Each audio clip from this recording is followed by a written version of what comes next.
Hello and welcome to the Genuine Learning Blog. My name is Melissa Galasso, and obviously I am not in my home studio today. I am joining you from the beautiful South Lake Tahoe, but this blog just could not wait. So we are going to tape it on location, so not exactly the same setup as normal, but I definitely wanted to share some really important information with you. There is a major standard today that we're going to be talking about. It's an exposure draft from the AICPA, and it's going to replace our current squashes. So kind of excited to get started. So today we're going to talk about Quality Management Proposal Part 1.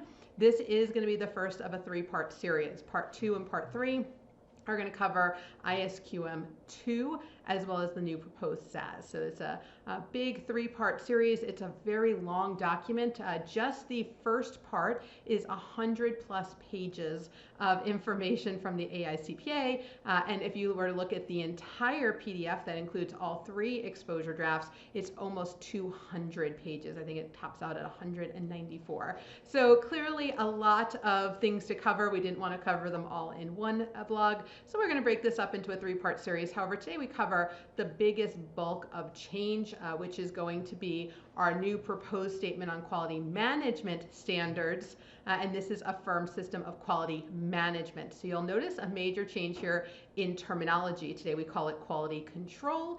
Under the new standards, it's going to be quality management. Now this was issued on February 4th and comments are due June 11th. As you can see, a very long comment period because many of you are probably aware we're knee deep in busy season, and so we don't think that this is something that will necessarily get attention right away, but we do want to make sure that we leave time for it. So we do want to make sure that firms are aware, because this is, I would say, probably one of the biggest changes to come in this area in a long time, totally overhauling the system. Now, we kind of knew this was coming because this is a convergence project with the IAASB's IQM project. So the last time that the AICPA did a real update to its quality standards was back in 2006. So it's been a while. They did update them when they did Squash 8, but that was not a change in content. It was a change in format for the Clarity format. So this is going to be a major overhaul, right? 15 years in the making. And so hopefully you're going to see some pretty big changes in really the underlying theory here. So this is a change, but it is going to align us with the international standards. So our next two blogs are going to focus on the other two exposure drafts in this three-part series. So we have SQMS2, which is the proposed SQMS for engagement quality reviews, and we're going to notice that this is new. It's an addition. Really talks about what does it mean to do a quality review. And then a proposed SAS for how to conduct an engagement in accordance with GAS for quality management. And so you'll see here, this is a convergence project. Both the IAASB as well as PCAOB have both gone through and made some updates in their quality management. And so our goal is to converge and minimize differences when possible. So why this massive overhaul? Well, the environment is really changing, all right? We are heavily dependent on technology. We have a lot of network firms and we're using people across networks, and so we see that movement here. We obviously have seen some of the major failures that have happened and regulators expressing some frustration with our levels of quality. So a lot of the feedback was that we had a one-size-fits-all. Right, so Squash 8 really was a one-size-fits-all, check the box, I have this, have this, have this, and not a lot of tailoring. So a lot of people would just use what came out of the third-party practice aids, right? They would just use the PPC approach and say, this is my quality control system.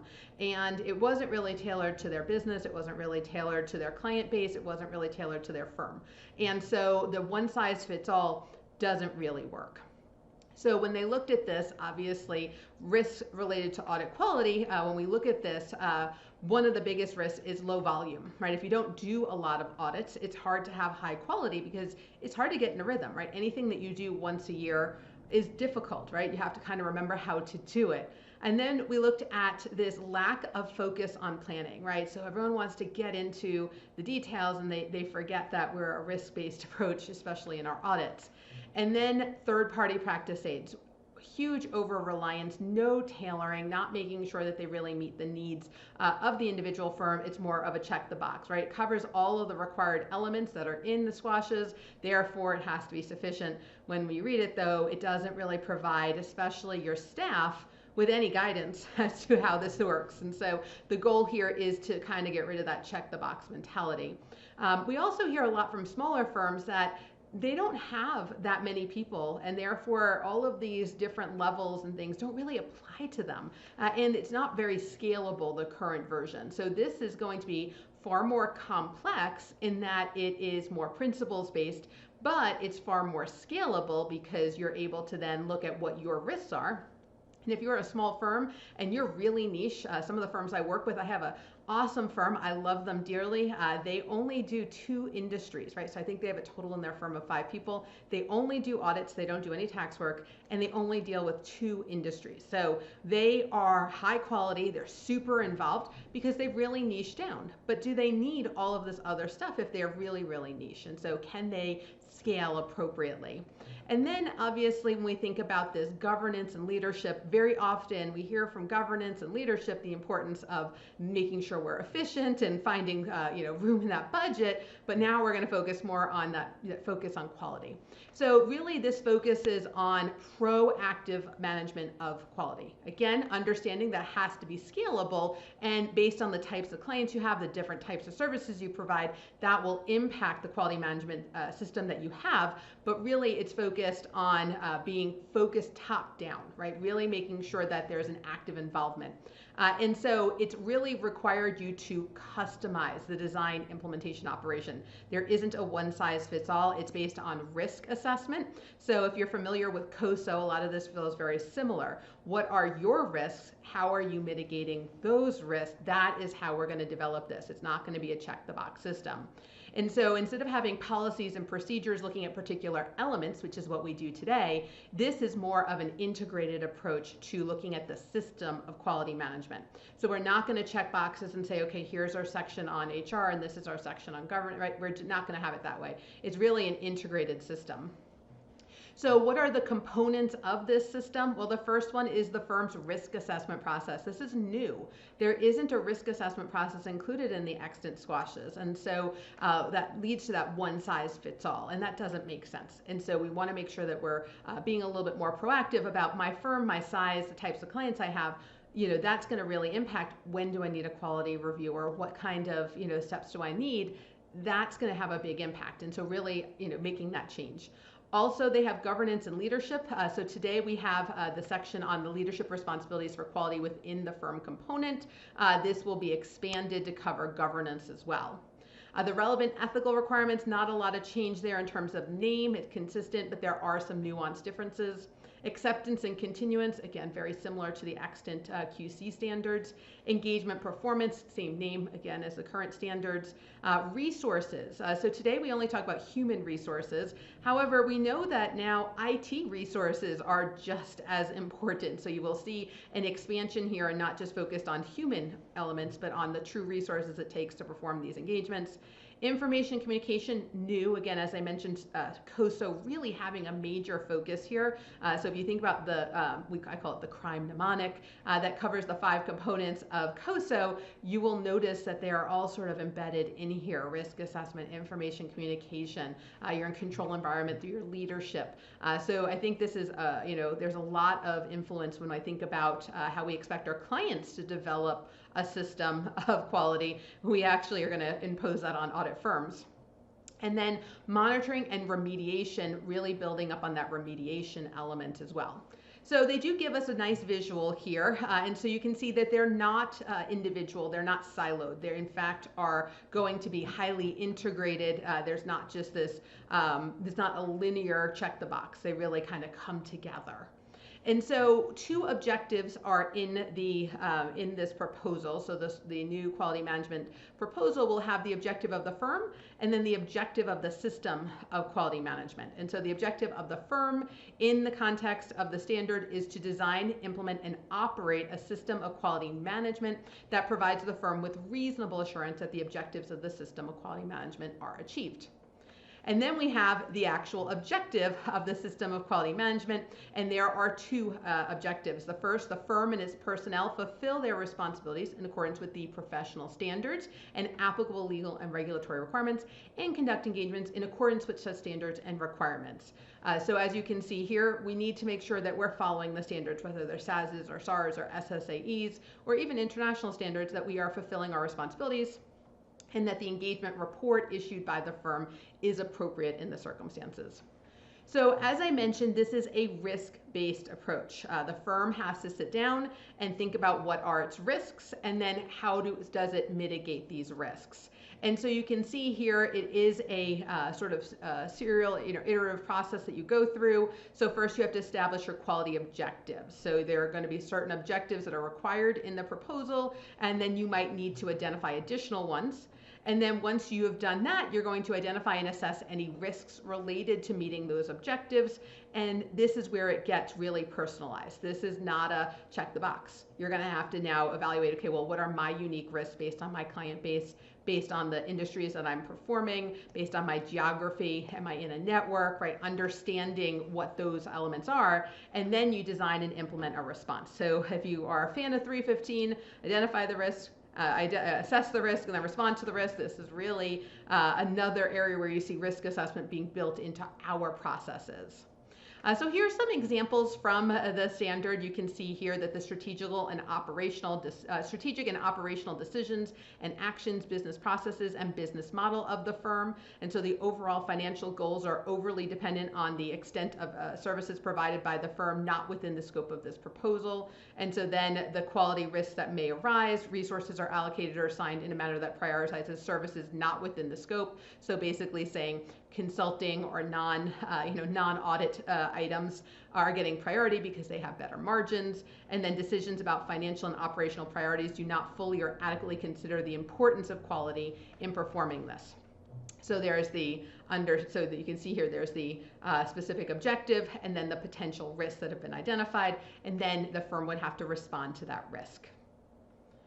When we talk about governance and leadership, it really talks a lot about the firm's strategic decisions and actions. And so how are they performing? Obviously, strategy is a huge part. We see a lot of consultants out there helping firms pretty much every day on LinkedIn. I see a particular consulting posting that they met with so-and-so's leadership team about strategy and strategic direction and the way we're going. And so financial and operational priorities, as well as their ability to influence decisions about resources, especially human resources as well as IT. As we mentioned, resources was expanded from HR, really being the only section, to all the resources, including technology, audit tools, IT applications, how do we monitor independence, intellectual resources, methodology, templates, tools, and then human resources, again, the people outside the firm, the engagements and component auditors as well. So you're going to see even when we get in part 3 to this blog, when we're talking about the SAS, huge focus on the component auditor and group audits. Information communication, another new area. So again, there's not a lot of information and communication information being required to be analyzed under the current SWOSHs. So this standard would require that the firm establish an information system to identify, capture, process, and maintain information, acknowledging obviously less complex entities but fewer personnel. Don't necessarily have to have the same amount, but this does focus on both internal and external communication. So from an internal, that talking about robust two-way communication throughout the firm, and then externally a key public interest element. Monitoring and remediation, this area definitely beefed up, really focusing on focusing from engagement level monitoring to the entire system, right? So while we're still going to talk about doing internal inspections, this is a more proactive consideration. So they're going to increase the emphasis on tailoring the monitoring activities. So it's not a one size fits all, you have to have X number or a certain way of doing it. And then they're looking at factors to consider. So if you have a lot of different, if you have a large partner base, if you have a large industry base, if you have different risk areas, obviously that would impact how we do monitoring. So we are still going to have a requirement to inspect completed engagements, but it's going to be focused on more of a cyclical basis as opposed to more of an annual requirement. And so you would still have the opportunity to determine the criteria, how often, which ones get selected, which partners are selected, how frequently to select a particular partner, but you're going to have to explain that. How did you incorporate your risk assessment? So how did you make that system? How did the system design influence the decisions that you're going to make? And then a huge area, as you can see, that they expanded the name of this section to really focus on deficiencies and remediations. So requirements for evaluating findings, and then really a root cause investigation. So instead of being really high level, focusing on getting down to that root cause. We mentioned networks. More and more small firms are joining networks in order to be able to leverage some of the tools that are out there, as well as the other firms. And I love working with networks. I love teaching at their conferences. I do love that they can share ideas. It brings me a lot of joy to work with that. But if you're starting to use these network services and you're leveraging them, how do you understand how they fit into your system of quality management? How are you determining whether they meet the standards they have to be adapted in order to meet your needs? So this is a long time out, although 2023 is going to be here before we know it, because I can barely believe that this is 2021.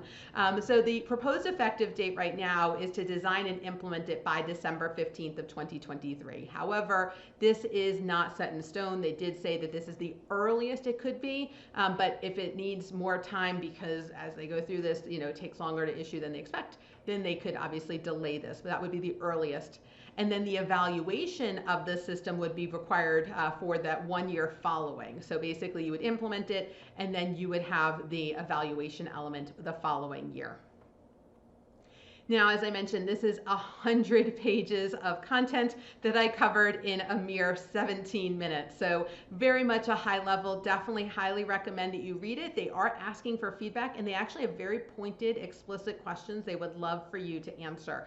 So they have some questions about potential options and what they think, are some of the areas where the ASB wasn't even exactly sure what the right answer was. So I want to encourage you to consider, I know this is the middle of busy season, but when you start coming up from air, to maybe as a firm or as a management group, look at this proposal and give feedback to the AICPA. I know many firms have been following this, especially firms who have to also comply with the IAASB standard. They knew what was coming and what to expect. For other firms, so this might be a massive surprise. And so as a result, we want to make sure that you are as up to date as possible. So hopefully this was a nice brief overview. So thank you guys so much for joining me here from the beautiful South Lake Tahoe. I will be back next week with part 2, which will be shot from Charlotte in our home studio, where you probably get a little bit better audio and somewhat better lighting. But in the meantime, thank you guys so much for joining me. Have a great day, and I hope to see you on a future blog. Have a great day, guys. Bye-bye.